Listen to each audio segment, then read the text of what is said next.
So we're going to be looking at these slides and then some Twitter today because that's what I want to do. And because I'm chronically addicted to the internet. Nope. Okay. So I was going to do Paradeck, but I've decided against that since time constraints and stuff. But, you know, we can still go through everything. Follow at Think5able if the images had loaded. You could see that we are on Insta, YouTube, Twitter, TikTok, Facebook, Pinterest, and more coming soon. Also, join our Fiveable Slack community. That's also on the APHUG Students Hub. If you need the link, look in the Slack channel. That's kind of a circular loop that won't work. So we're going to look at vocab check, and then we're going to go over the FRQ and do a Q&A period. So the major unit 2A, which is like the population section of this unit, I kind of break it up into population and migration mainly because those are the two main like overarching themes. I know you can't see me right now because I'm sharing my screen, but I just made like an umbrella shape. And basically, you know, the next week that we're going to do is like migration content and stuff. And then we'll look at some like overall like unit test review stuff in 2 weeks. All right, so let's review some vocab together. So the most major thing about the first, well, this unit is really 3 sections, but population composition and dynamics go together. So population composition deals a lot with this demographics vocab. So it's a lot of acronyms: HDI, CBR, NIR, CDR, IMR, CMR. I'm sure there are more in here, LR that I can't find, LE. So let's break down most of these. So in the center, we see HDI, and I kind of put that one there because it's like the most important of these because it combines a lot of them. But to understand that, we got to understand the smaller pieces first. So let's look at CBR, crude birth rate. It literally just means the number of births per 1,000 people. So BR, which would just look like this, is birth rate. So that's just your percentage of births in the country. But crude in AP Human Geography, whenever you put the C before something, that just means that you're going to be talking about per 1,000. So now let's talk about the other piece of NIR, which is going to be crude death rate. So again, death rate is your percentage of deaths in your country. And then tacking the C on the beginning just means per 1,000. So NIR can be calculated as, you're never going to ask to be calculating this on the test really. It might be like a ballpark guess.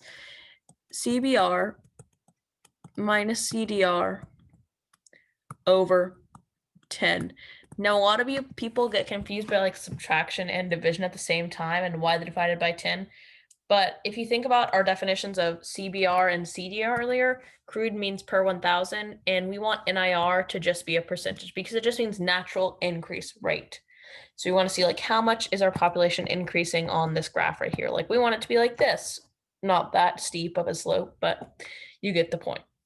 We want our CBR to be bigger than our CDR because we're going to run into issues with another vocab word that we're going to talk about with aging populations later.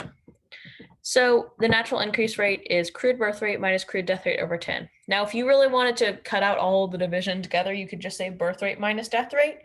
But usually in APHUG, we'll talk about CBR and CDR and not just birth rate and death rate by themselves because we like numbers that like don't have 50 million decimal places because this is a math class. Alrighty. And then the other major ones on here are going to be that our abbreviations are LE, which is just life expectancy, like how much are you expected to live? And usually in a country, we separate this by men and women. In our last stream, population composition content, we talked about population pyramids and why we have them like sectioned off into male right here and then female right here, like for obvious biological reasons. But they also do that for life expectancy. Like in the United States, the life expectancy for women is about 76, 78-ish, but for men, it's only like 72. So that averages out to like a 74-year life expectancy in the United States, which is pretty high because we're a pretty developed country. And then some other major ones that you'll definitely see, and we're definitely going to talk about later in this stream, are going to be IMR, infant mortality rate. And that one is a big indicator of development. Like we're talking about demographics right here. That's just a fancy word for like how developed is your population, and also measure like how much population you have usually. But IMR is infant mortality rate, and that's your number of deaths. So it's like CDR per babies. So babies is going to be defined in this class as 0 to 1 years because we're about to talk about another measure called CMR. child mortality rate. So that's number of deaths. Mortality just means death. It's kind of like a fancy, morbid word for death of children. And we're not going to define children as like 0 to 18. Right now, we're just talking about 1 to 5 years old, because these are going to be about like how good is your healthcare system at like not killing babies after they're born. Like that's basically what it boils down to. How good is your healthcare system at like making sure babies are delivered safely and they can like go into the world for a year, which is going to be your IMR, and then can they survive things like malaria or malnutrition for the first 5 years of their life? Child mortality rate. So that's only a little grim, like just a little, but you know, it's something they have to analyze to like see where a country is in development, which is a really like American like developed concept, but you really have to analyze things like that, because even like if we're talking about countries in ways that like aren't PC, you kind of still have to do it, because you have to see like, okay, why is the US better than Zambia? I mean, these are easy things to point to. So you can see right here, LE, that means life expectancy is a little important. And if we just remember, LE's life expectancy. Now, the only two other things on here are literacy rate, and this is more of a social measure than the others, because literacy is definitely an educational concept. It's like measures a lot of things. And mainly in the United States, we just talk about literacy rate as a whole. So like USA is men and women. But then in other countries, when we talk about countries like, especially in the Middle East and North Africa, like Libya, for example, we talk about literacy rate as men and women separate, because usually in these countries that haven't passed through later stages of the demographic transition model, word we're going to talk about later, men will have much higher literacy rates than women, because women are thought of as dependents to men in the society. So basically, they need the men to survive, and they need the men to make babies, and the men are going to be the breadwinners of the family, and they're going to be the ones making all of the money. So it seems like we have somebody else who's entered our waiting room right now. So Rich, we're just talking about some vocab for demographics right now, and we talked about literacy rate. Oh, hi, Hannah. So we're just talking about things like literacy rate, and we just talked about everything else on this chart. And if you need any help, put something in the chat. And it's the last thing we're moving on to now is going to be HDI, Human Development Index. A lot of teachers put this in the last unit, not the second unit, but I think it fits really well here, so I'm going to teach it to you really quick, even if you don't know it, because I think it's important. It's actually very important in real life. So HDI is the, if my pen would work, Human Development Index. So this is a measure created by the UN to see like how developed is a country in just one number. So it combines literacy rate, your natural increase rate, your infant mortality, and some other like non-describable factors in your economy that you talk about in Unit 7. But mainly, you just want to know like that it combines a lot of these things from different categories, and that's like how the UN defines how developed a country is. And the UN and a lot of organizations across the world use this to determine how much aid, aka money, we send countries to like help their economies and help them develop. So I really see how this fits into Unit 7 a lot and your economic concepts, but I think it's really important here because it tells you a lot about the demographic makeup of a country and how their population lives and how developed they are in general. So I'm going to save this one right here, and then we're going to move on. So does anybody else need any more help with demographics before I move on?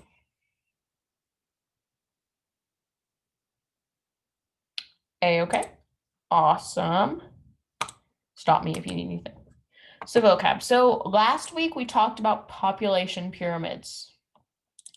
So population pyramids are graphical illustrations that show the distribution of various age groups in a population. I copy pasted this from a textbook. No, I'm not ashamed to say that. So it's like a really big thing, but it's basically just a triangle that shows like how many men and women survive in each age group in your population. Now, last week we talked about how like a triangle will show you a less developed country, a square will show you a medium developed country. It's more like a rectangle actually. And then like a trapezoid like this is going to be like a very developed country that has a very high old people population that basically just like, you know, you have a lot more old people than young people. So think of Japan, Germany. So I'm going to redraw these in actual things you might be able to interpret. So this is the population pyramid for Germany and Japan. This would be the population pyramid for places like USA, Britain.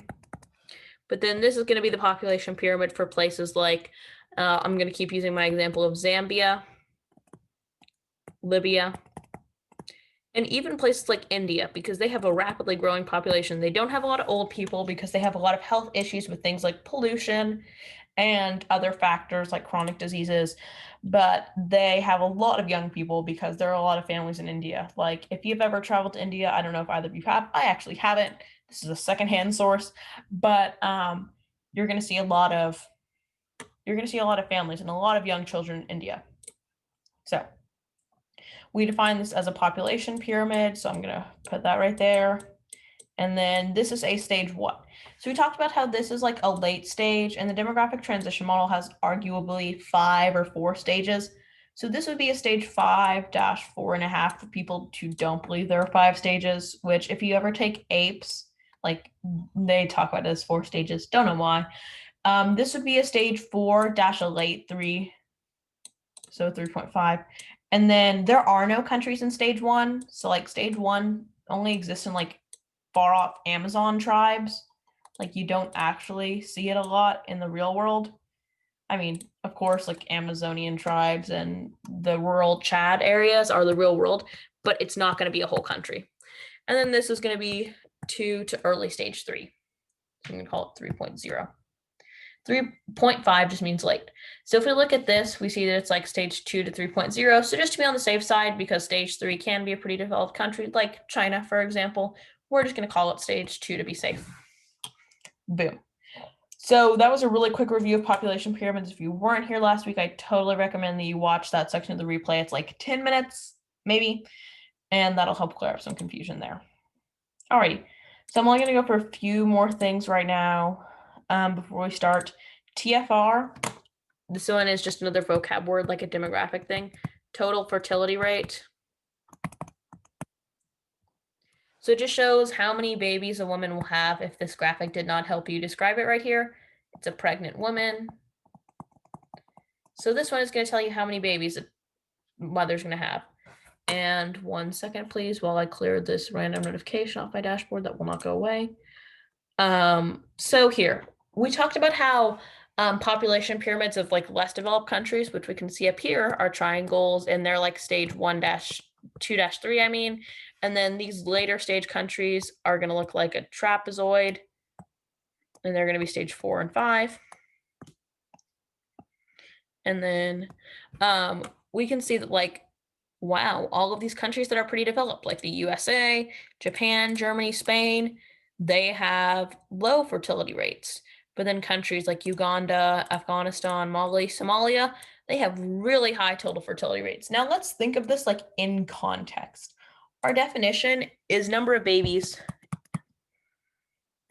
per woman in the country. Now, we don't calculate this as number of babies per people because men can't biologically have human offspring. So it's a little weird to think of it like that. And my slides just disappeared. 1 sec. So we think of it as numbers of babies per woman, which means if a man and a woman have a baby and the man and the woman die, they've had 1 baby to replace 2 people. And that's why we call 2.1 our replacement rate. Now, like I said earlier, if you weren't here, we want to have a population that grows at least a little bit, because we're going to run into some issues like that we'll discuss in an FRQ. We want to have a population that grows at least a little bit. So we need a baby to replace the man and the woman that it requires to make a baby. So we want a total fertility rate of 2.1. We need 2 babies, and then we want just like a 1/10 of a baby. Like we don't want to have a whole baby, just a 1/10. Just because not every couple will choose to have children, and also, again, population growth that we want. So please excuse my messy handwriting, but I hope we got that so I can just keep moving. So the demographic transition model, I've referenced this a lot, but stage 1, no rural countries. Stage 2, this has a lot of countries in it right now, especially in Africa, West Asia, Central Asia, and even like Eastern Europe. Stage 3, that's going to be places like China, India, Russia, Brazil, Chile, Peru, a lot of places like that. Also, Eastern Asia is more here. So the case study here is Morocco. We actually see North Africa as being a more developed place than the rest of Africa, besides like the country of South Africa and Nigeria, because those are just exceptions. Because they're like Europe light, basically. They're like Europe 1.0. I mean, we have Morocco, Libya, Egypt, and maybe Tunisia that we can call stage 3, just because like they're literally Europe light. Like it's literally just Europe light. I mean, I don't know any other way to describe them, but that's literally what they are. Algeria is different because it's the largest country of landmass in Africa. Used to be Sudan, but now they had a civil war, so it's no longer that. And yeah, again, Europe light. That just describes why they're stage 3. And then stage 4, almost all of Europe and Argentina, and that's basically it. So we have USA, Canada, and Argentina on the Americas, but then we have a lot of countries in Europe and some, like a few in Asia and Australia that are in here. So we have industrialization. We've already had industrialization in the USA. We've been there, done that. I know Thomasina knows a lot about that from APHUG, and she's in here tonight. Like we've been there, done that with industrialization and urbanization. And that's going to lead to lower fertility rates, like when we looked at, what was that? USA, Britain, and more earlier. So like lower fertility rates. Total population is still increasing slowly. So we still want to have that slow population increase with our 2.1 total fertility rate. And then gender discrimination, that's an Argentina case study. We don't need to know a lot about that. Possibly stage 5. So this is like one where like some people think it exists, some people don't. People who think that it doesn't exist just call like all the countries in here late stage 4, and like 4 plus like another stage is stage 5. So I don't understand why people think it doesn't exist, because like it's pretty obvious. Like once you get past stage 4, like where do you go? There are no stages with population decline. And there are countries with population decline. It's like you can't really tell me that this doesn't exist. But you know, whatever. The AP Human Geography exam will acknowledge it as something that does exist. Some other AP exams will not, though. And fertility rates are lower than 2 because you're having less than 2 babies per couple. I cannot erase it like that because I don't have my eraser on. So less than 2, you're going to have a high elderly population. So we're going to really point to, in this class, we love to talk about Germany, Japan, and also Greece, kind of, also Italy. We love to talk about those countries as stage 5 because they have a ton of old people. And even if you think about France, France is like right here on the demographic transition model. So if you think about France, the first thing that you picture is like, or that I picture is like that old white woman sitting in a cafe, like smoking her long, like tiny, thin cigarette, drinking her cappuccino or whatever the heck, pre-COVID.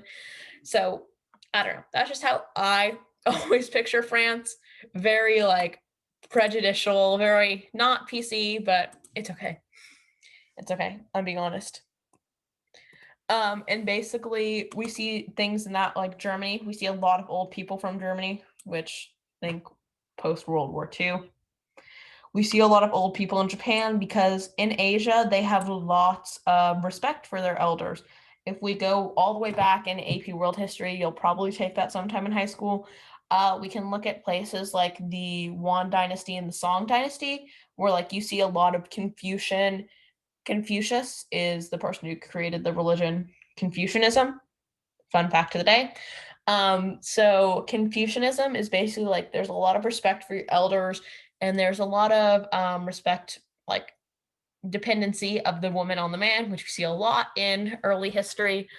But yeah, you're going to see a lot of respect towards elders there, and they have really good healthcare in Japan, and they have like a lot of great government subsidies, so their people live really long. Italy just has a lot of old people because, again, World War II, and they were already industrialized. Like they kind of went through industrialization like really quickly and skipped over a few steps, which is like why their country's in economic ruins right now.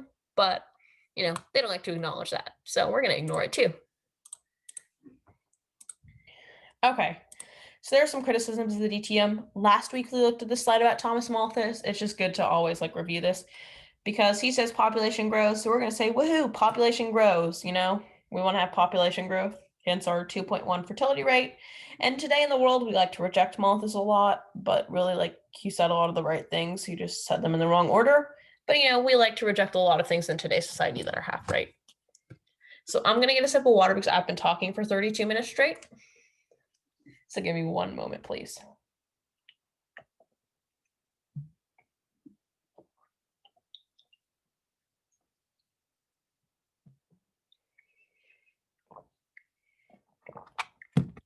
I just downed 10 ounces of water and I am back. Okay, so if you read this slide, you basically know all that you need to know about this. Like Thomas Malthus is a pretty simple concept. You just have to like be able to think about, okay, what are applications of population growing really fast and food not growing really fast? And really, this graph, the graph there isn't correct in today's society because we've seen like food grows like this, then it grows like this, then it grows like this because of the potato famine, then it grows like this. It grows in all sorts of weird ways. Like it is not just an exponential graph. Like that is literally the growth of production of food. But population does tend to grow like this. But when we see a lot of these countries that have those fertility rates from earlier of like 7, scrolling back, these fertility rates of like 7, 6, 5, when we see those get down to like 3, population will stop growing like it is in this graph. I don't know why I'm not having fun with technology today. We will see population stop growing like this, and we will see it grow more like this. It's still not going to be a line. It's going to be like a little exponential, but it's going to be like very small exponential number because we're barely replacing everybody. Okay, so I'm going to skip the Thomas Malthus FRQ for time because you won't really see a lot of FRQs like that. This FRQ is actually from like 2005, if I remember correctly. And I don't know if you've been up to date recently, but it's not 2005 anymore. So yay for us. It's okay. 2020 is not that good either. I'm going to have to fix my screen share real quick. So you guys can feel free to take a moment.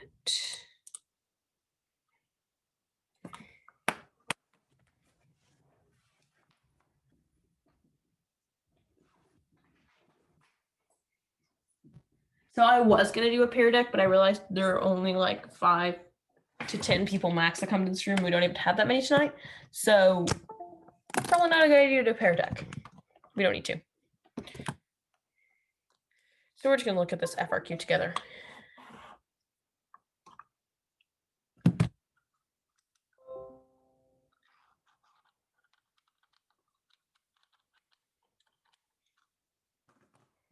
Okay, so let's look at the slides. Okay, so this one was an FRQ from 2019 when I actually took the AP Human Geography exam, so yay me. I got to write this FRQ, and on one of these, oh, we're not looking at the right FRQ. There we go. I got to write this FRQ for my AP exam, and there were some parts that I was like, huh? Okay, thank you very much. No. Like, very much no. But, you know, we got through it, and we did very well in the AP exam. So can you. Okay, so this was question 2, if I remember correctly. Yes. Okay. So the first part here is not that bad. Like, it's not awful. So it's infant mortality rates vary widely around the world and can be affected by complex real-world characteristics. The infant mortality rate is a key demographic indicator that can be used to assess social, economic, and other conditions at multiple geographic scales. A, identify the predominant range of infant mortality found in South Asia and Western Europe. So there are going to be 2 parts to this answer. And where a lot of kids messed up on this easy question my year was they only gave 1 number when you should be giving about 4. You're going to say South Asia is blank to blank, period. Western Europe is blank to blank. But kids just decided to give like the number 30 and be done with it. And I'm like, okay, cool. Now you know why you made a 2. Thank you very much. No, I'm just kidding. But basically, just tell me what you guys think in the chat real quick. You can literally just type out the beginning of the period. I don't care, as long as I understand that you guys know what you're doing.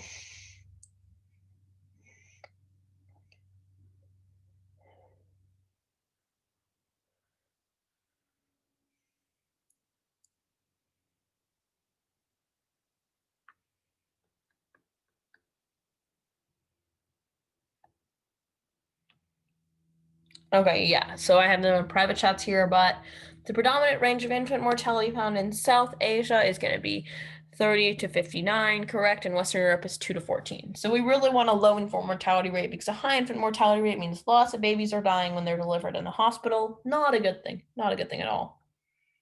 No, like awful. Yes, very much awful. So let's look at something else. So part B, describe 2 economic reasons for the level of infant mortality in Western Europe. Now my pen has decided to like not be working that well today, so we'll see what we can do. But we're going to be describing 2 economic reasons. So I'm going to see if I can like write this on a piece of paper and show you guys. I'm going to type it in the chat so we don't forget the question, because I know I'm going to forget or something.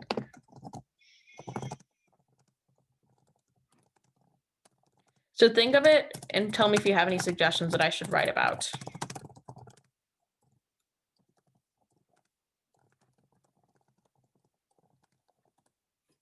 So give me any like broad suggestions in the chat, like they could be like 2 words.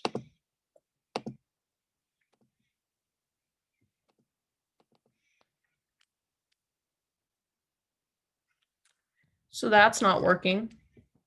That's fun.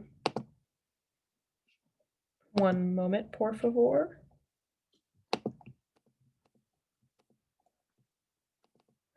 Wait, let's see if it works. We might be working. Okay, so I see more widespread advanced healthcare access.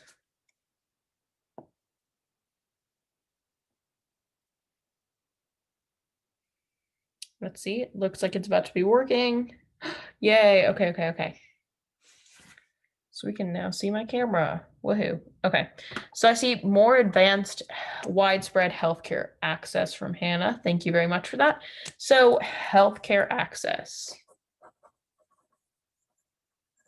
Yes, I know, like I know I write like I signed the Declaration of Independence. We're just gonna have to get over it. Okay, let's see, Beyonce moment. Okay. Healthcare access. So the question says economic reasons. And a lot of people mess up because they don't remember their Unit 1 concepts of like, what is economic? What is environmental? What is political? What is social? What is cultural? But this question is asking for economic. So somehow we have to prove to them that healthcare access is economic. Now we could easily do this by saying healthcare, you have to pay for it in some way or another. If you're paying the government, you're paying the you're paying your single payer system, you're paying the corporation that you buy your healthcare from, like you're paying somebody for your healthcare. Oh, my camera has seemed to stop working. Oh well, we'll keep going. Anywho. So what could be another economic reason? So if I remember correctly, I wrote about jobs. I wrote about women having jobs, duh. So in Western Europe, I'm just going to talk through this one. In Western Europe, there's not like a lot of sex discrimination. So like in those countries where it's culturally significant that like men are superior to women, you have like women stay at home and they're dependents and men make the money, just like I talked about in the beginning of this live stream. But like there's not much of that in Western Europe. Like we're mainly looking at women and men have equality, just like in most of the stage 4+ world. So when we don't have that, women can have jobs, and jobs give people money. And so if people are having less babies, there's going to be less of a chance for people to have dying babies. So less babies equals less dying babies.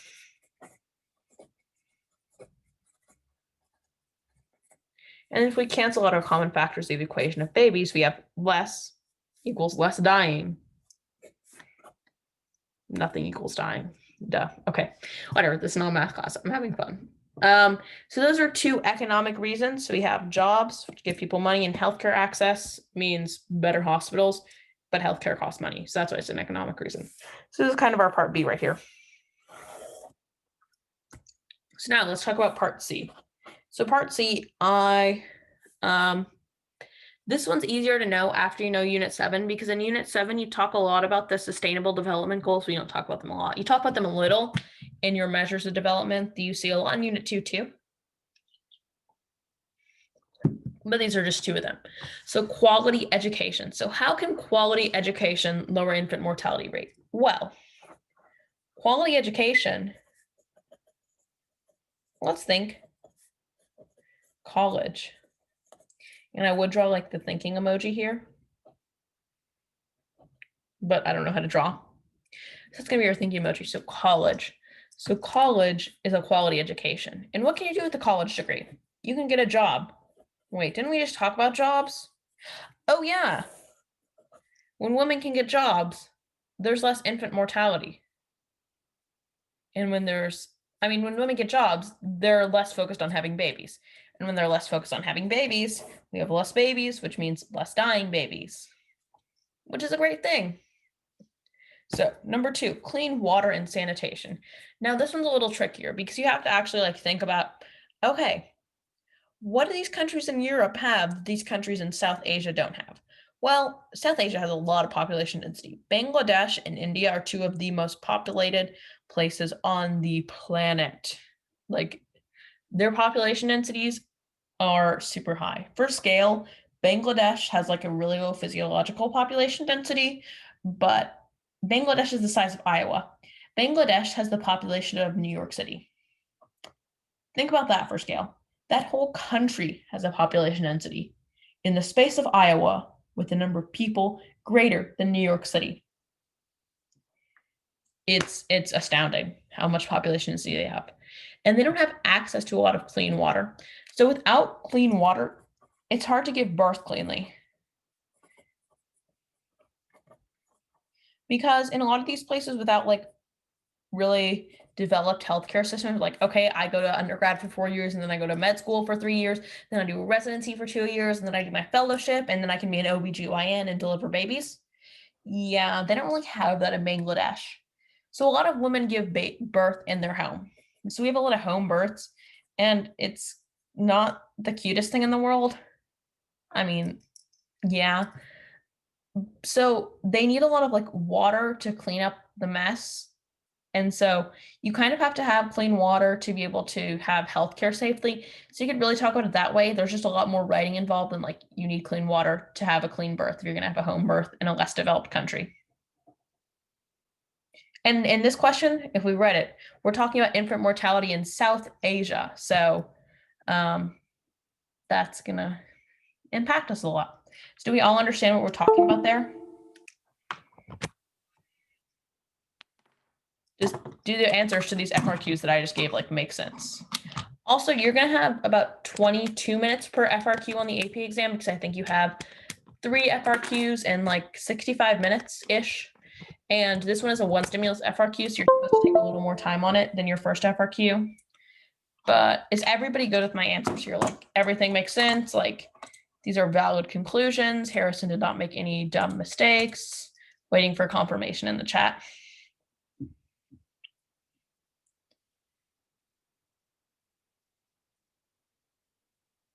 Totally understood. Awesome. Okay, so can you guys still see my slides? Like, is that a thing that's going on right now?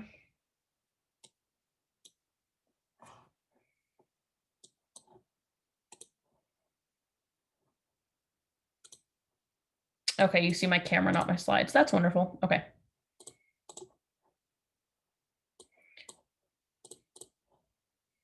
Okay, so what else do we need to do? So I mean, actually, let's just look at some current events. It's Twitter time.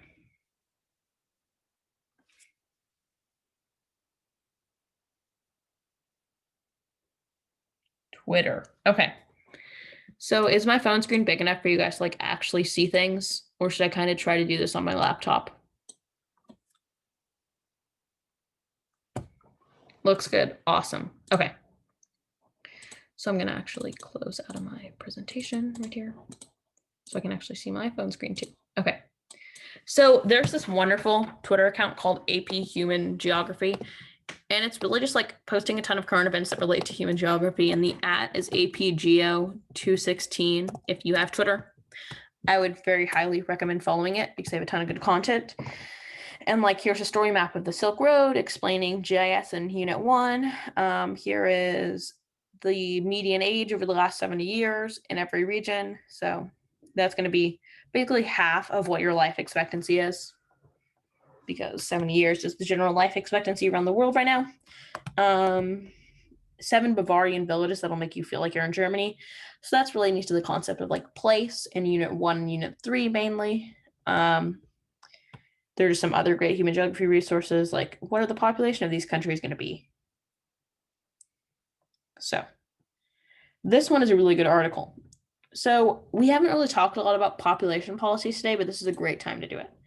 So AP Human Geography is totally a class you can like find current events in the world around. Like you will see a ton of things that we talk about in class happening in your real everyday scenarios.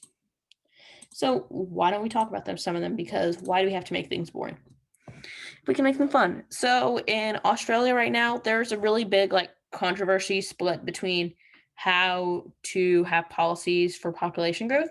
So let's read this together. So top economists are split over to whether the federal government should intervene to bolster the nation's falling population growth as debate swells about policy to attract more migrants when many Australians are unemployed. So after this first paragraph, we can see a few things. One, we're in the time of COVID, so lots of people were going to be unemployed. And especially Australia has a pretty big tourism industry. So a lot of people are going to be unemployed right now because COVID. Immigration is going to drop sharply right here because also COVID. So there's restrictions on travel and stuff too, which is going to make people want to travel less. And then tourism is going to be hurt, then more unemployment again. So bolster the nation's falling population growth. Now, if you're in an AP Human Geography class, I don't know if your teachers did this, but my teacher did this as a meme. Like we had to go analyze all of these special population policies. Like governments really like to promote population growth sometimes. So let's look at Safari. And then so we can look at, oh yes, do it for Denmark. So Denmark is one of those stage 5 countries. And well, let's read this summary, shall we? Do It for Denmark is a Danish media and advertising campaign designed to increase the birth rate of a nation. The campaign is to book holidays to stop a purported population decline in Denmark. So if we can assume a little bit about what this is, we can make some assumptions here.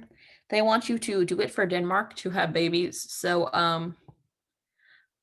a little self-explanatory there, and like they literally pay people to have babies if they like have them on this holiday and this holiday and stuff. I'm sorry, my voice is really hoarse right now. They will like pay people to have babies. Like they want their demographic numbers up. Do it for Denmark. So Australia is debating whether to enact some of these policies now. Economists are like, so we really want to pay people to just like have babies for Australia. This is giving you World War II flashbacks, like have babies for Germany so they can go be soldiers. Ooh. Okay, so some economists are really for it, some are against it. They warned a host of issues with a loss of production, economies of scale. You'll talk about those things in Unit 7. I mean, that's really all. Like you can see, like there are population policies that countries are struggling over. Like, do we enact these right now? Like we have really low population because COVID's going to kill some people, and we already had a declining population because we're going to be a stage 5 country. So like, what do we do? Like, do we have these population policies? Maybe, maybe not. So I hope you all understood that in the vague terms that I tried to use because we're in an educational stream. Alrighty. So how will society change as the U.S. population ages? So this is talking about an aging population, which is basically like there are more old people than young people. So that's that upside down triangle, like the trapezoid that we talked about earlier. And I don't really want to play a video for you guys because I don't even think it's sharing my audio. So these are some of the countries with the highest population and population density. So This one is arithmetic density because it's just calculating based on population and area. It's not asking about arable land or anything. And that's when we know we're talking about physiological density. Oh my gosh, I'm really hoarse. I've been talking a lot today. So top 10 countries by population by the year 2050, by the year 2100. So this population was taken in 2017, and currently China is the biggest country, followed by India, then the US, then Indonesia, then Pakistan, then Brazil, then Nigeria. But Nigeria is one of like the biggest population growth countries. Like they entered stage 3 and they just like, they grew their population. Like there are a ton of population growth because half of their country is very traditional and half of it is very progressive. So you see a lot of people who have like 7 babies, and you see a lot of people who have like 2 babies because the women are working, and some women are not working because there's still a lot of rural places in Nigeria. And you'll see some more of that if you take a class called AP Comparative Government, which I highly recommend because it examines the governments of 6 countries, one of which is Nigeria. So they have some really big population growth. They used to be like number 37 in population. In 10 years, they jumped to number 7, and now they're going to jump to number 2. So it looks like India is going to have some pretty big population growth. China's going to have a population decline. And I mean, the one-child policy really hurt China's population growth. Like they're a stage 3 country, but that population policy is going to be like anti-natalist because it's anti-baby, as in pro-natalist would be Australia because they want to like, have more babies. They're gonna lose a lot of like productive childbirthing years from females. And also China has stigmatized, well, they've destigmatized over the years because of like progressiveness, but they really don't like having women as babies because again, Confucian, like they think that women are very dependent to men, and like they want men to be the strong people of the household, and like they want them to be able to lead. So and then we still see US is around number 4. Pakistan's going to grow some. We're going to see some more African countries make this list. And we can talk about a lot of things, but right here, various demographic factors from lower fertility rate to higher life expectancies are key reasons behind these differing estimates. So just something cool to look at. Like I highly recommend this account. How GPS for smartphone or mapping a better future for African farmers, Unit 1. Like they'll also tag a lot of their posts. I don't know who runs this account. It's really nice with whatever unit it's in, especially when we get towards the end of the year because we've learned a lot of stuff. Population explosion. And then, we have another interesting story about Australia's population growth. I don't think we'll read it again because we already know what's going on. But yeah. The census. So fun fact, I'm 99% sure that the census was due yesterday. Somebody told me it was due on Halloween, but I thought it was due yesterday. Maybe that's for Texas. I don't know. We'll see. But the census is very important, and it's an important concept in AP Human Geography that's like never talked about because it applies to like every single unit. Like Unit 1, census just like gathers data. Unit 2, census gathers population data about like who's having babies, who's not having babies, where are people migrating internally and externally. We'll talk about it in our next stream. Unit 3, where are your ethnic enclaves? Like if there are a lot of Hispanics in this one neighborhood in New York City, called Washington Heights. If you've ever seen the musical In the Heights by Lin-Manuel Miranda. Unit 4, the census is a political collection of data. We're looking at it to analyze like, where do we redraw congressional district boundaries? Where do we allocate federal funding? Unit 5, what areas of our country are turning rural into urban? Like where are we seeing that process? In Unit 6, we're talking a lot about urbanization, and that's important data that we can gather. And I even wrote a whole study guide chapter on Unit 6 on the census because I'm like, this isn't anywhere talked about, and it's super important in AP Human Geography. So I did it. And then Unit 7, economic data. How much income are people making? What's the GDP of the country? That's important data that we can gather from the census. Census is super important in AP Human Geography. I highly recommend if you're preparing for AP exam and you're looking at FRQs and I'm like, I have no clue. Where do we get this data from? How can we collect this data? What's the thing that's in every single unit? Your answer is the census. Thank you very much. I'm going to get off my soapbox now. US life expectancy is dropping, and it is not about the coronavirus. So when I talk about life expectancy as a measure of development today, I actually want to look at this article because I have not seen it from PopSci. So the CDC knows why life expectancy keeps dropping, but no one knows how to stop it. So what 3 things are shortening American lives? I'm going to skim this for a second. So we had our peak at 78.9 years a few years ago. And now we're down to 78.6.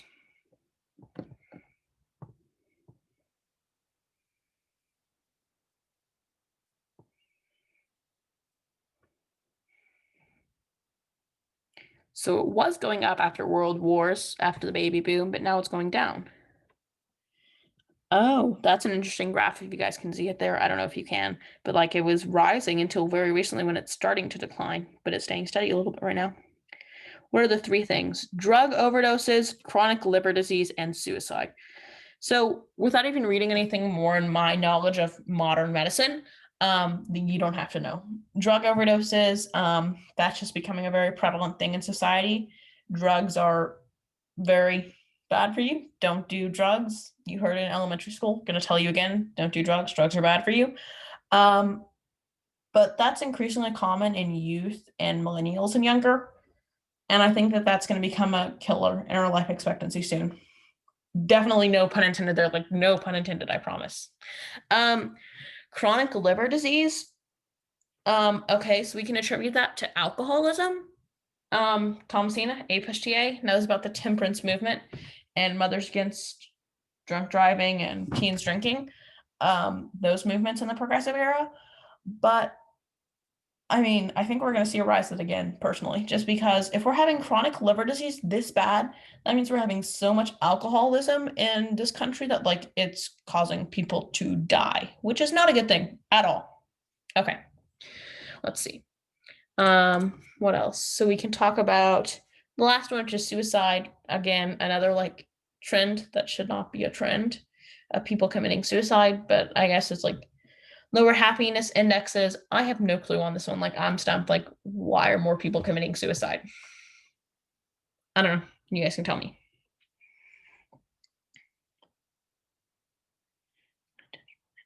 Combined. So unintentional injuries counts drug overdoses. So when you see that here, that's what that means. So suicide is steadily increasing. Unintentional injuries is exponentially increasing. Drug overdoses, so no. And Alzheimer's disease is just a chronic disease that we have no cure for, kind of like cancer. And it's affecting men a lot more than women. So I am basically more at risk than everybody else in this session right now. Thank you very much. Okay. But yeah, that's not good. Not good. So I'm wondering who quoted this and what they said. Oh, it's an AP Human Geography teacher. Oh, Maine. Let's look at this one, shall we? My phone is very laggy. Sorry. I don't know why the screen share is laggy. One meeting may undo Maine's virus fight.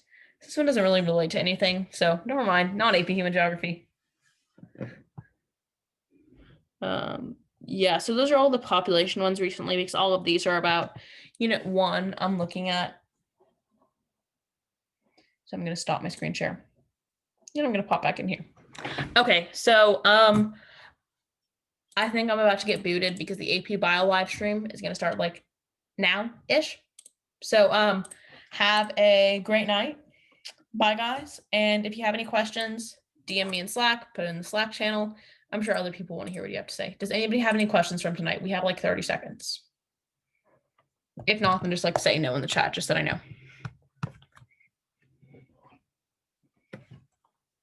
All right, no, just waiting on one more. So I think I'm going to go now. So bye, guys. Have a great night. No problem, Hannah.